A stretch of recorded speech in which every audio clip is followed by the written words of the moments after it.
Bom dia, boa tarde, boa noite, pessoinhas. Tudo bem com vocês? Bom, hoje a aula vai ser sobre a querela dos universais, ou o problema dos universais. Bom, o que significa o conceito de universal?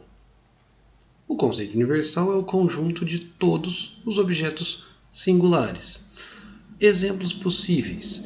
Quando nós falamos homens, estamos dizendo sobre a humanidade, sobre todos os homens, mas quando queremos dizer sobre um homem, falamos, por exemplo, de Sócrates, o homem Sócrates. Precisaria enfatizar desse jeito?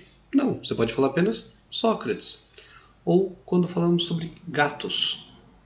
Quando você fala gato, você pensa em um gato qualquer, mas se eu falar Garfield, você lembra do gato das tirinhas, das HQs. Se eu falar brasileiro, você poderia pensar em qualquer um dos 200 milhões de habitantes do Brasil, que nasceram no Brasil. Mas se eu falar sobre eu, sobre você, sobre o seu vizinho, etc., eu estaria apontando pessoas singulares. Então é sobre isso que nós falaremos hoje, sobre o problema dos universais. Mas o que é o problema dos universais? Existe um problema, essa questão dos universais? Bom, quando falamos sobre os universais, nós temos que lembrar da dicotomia entre Platão e Aristóteles. Por quê? Lembra de Platão a questão do mundo das ideias? No mundo das ideias, para Platão, existe um universal. Quando falamos, por exemplo, homem. Homem é uma ideia de um ser perfeito. Quando nós falamos de Sócrates, nós estamos dando características físicas, nós estamos tirando aquele conceito perfeito e trazendo para a realidade. Nós estamos falando de indivíduos. Quem colocou esse problema pontualmente, dado essa dicotomia, foi o filósofo medieval Boécio, quando ele faz a pergunta: os universais são realidades que possuem existências de fato, ou seja, as ideias platônicas, ou são abstrações construídas pela mente humana? Ao invés de eu falar em 30 indivíduos, eu posso falar aqueles homens, ao invés de citar cada um por eles. Então, são abstrações construídas pela nossa mente, ou, tal como Aristóteles propõe, a síntese. Mas por que de fato esse problema é um problema relevante a ser trabalhado? Quando pensamos em Boécio, temos que lembrar do período medieval. A Idade Média era formulada por um problema filosófico muito grande da filosofia cristã. A filosofia cristã permeava toda a Idade Média. Tendo a filosofia cristã como parâmetro para avançar nas discussões, nós pensamos no quê? No problema do pecado original.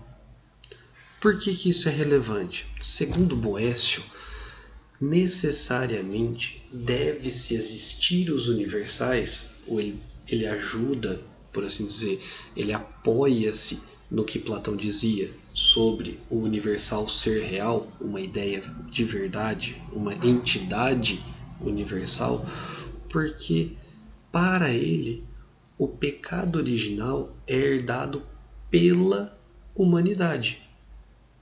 Isso foi uma situação muito problemática nessa filosofia cristã, uma vez que, se não existir o universal humanidade, ou se, como diria na Bíblia, o homem herdou o pecado original, se essa questão do o homem não for tratado como humanidade, ou ele não for existente realmente esse termo, então o pecado original termina no indivíduo.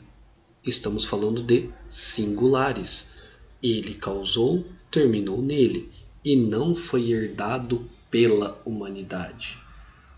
Então, os homens possuem o pecado original, ou cada indivíduo traz dentro de si o pecado original?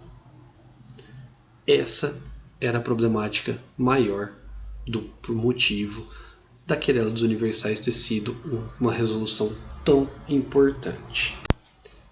e ter sido tão defendida pelo filósofo Boécio. Boécio, então, se apoiava em Platão na questão do idealismo, onde os universais são reais, são entidades de fato existentes, para poder solucionar o problema do pecado original e também dos universais. Existe uma terceira formulação do problema que foi construída pelo filósofo Guilherme de Ockham, já no final da Idade Média. Ele dá o nome para essa terceira via de nominalismo. O que é o nominalismo? Para o filósofo Guilherme de Ockham, os universais são apenas nomes ou palavras meramente fonética para designar as coisas. O que significa então? Quando você fala cachorro, você não está falando que todos os cachorros são o mesmo cachorro. Você só coloca o nome de cachorro no cachorro para poder falar sobre ele. Se nos primórdios da humanidade, ao desenvolver a linguagem, tivesse designado cachorro uma outra palavra, hoje nós estaríamos naturalizados com essa nova fonética e, sendo assim, para nós não faria diferença nenhuma. Ou seja, para o Guilherme de Ockham, ele foge da ideia platônica de que existe uma ideia acima das outras ideias que está lá no mundo metafísico chamada cachorro.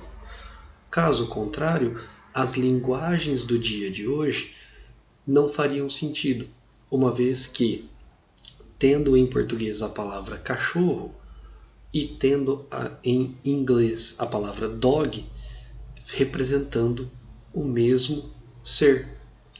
Nós temos duas palavras diferentes, dois nomes diferentes, duas fonéticas diferentes para representar o mesmo ser, o mesmo animal. Então, para o Guilherme de Ockham, os universais são meramente fonética para designar coisas, para ficar mais fácil para designar.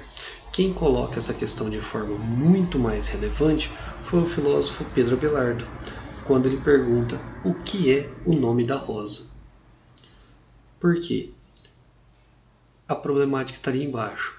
Se não existissem mais rosas, a palavra rosa ainda teria algum sentido? Se hoje todas as rosas do planeta murchassem, uma nova geração que viesse, que não tivesse tido contato com esta rosa, esta flor rosa, a palavra rosa teria algum sentido para ela? Talvez o único sentido que ela consiga adquirir seja o da cor, e não mais da flor. Ela não conseguiria designar a palavra rosa ou ligá-la ao conceito rosa com o objeto flor. Certo? Valeu, muito obrigado. Estão todos contratados para a próxima aula. Tchau, tchau.